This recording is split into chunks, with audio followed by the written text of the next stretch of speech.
Dia de fogueira da festa junina. Preparando as comidas.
As bandeirinhas, todo mundo comendo. Eu tô aqui. Churrasco.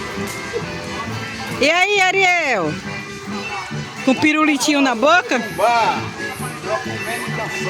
bom? Hoje é a nossa festinha junina. Peraí, Branco. Come, Miguel! Come, Miguel! Cadê o Miguel? Ah, tá ali. Só no pirulitinho.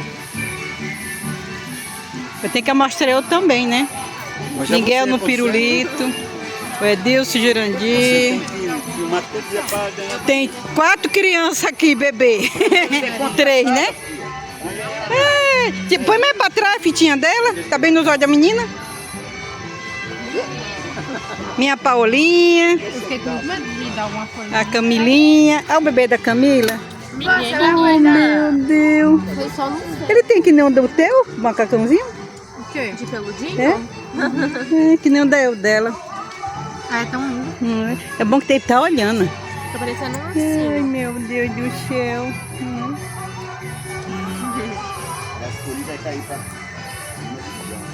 Você tá comendo o quê, filha? Canjica?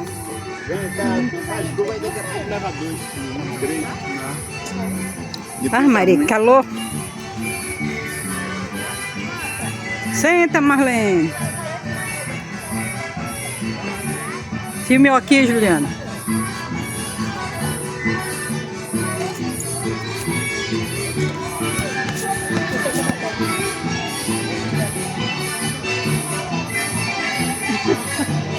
A fogueira!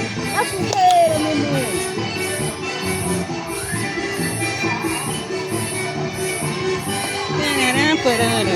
Sobe! Sobe! Sobe! Sobe! Sobe! Sobe! Sobe! Sobe! Sobe! Sobe! Sobe! Sobe! O balão subiu! Foi embora! Foi embora!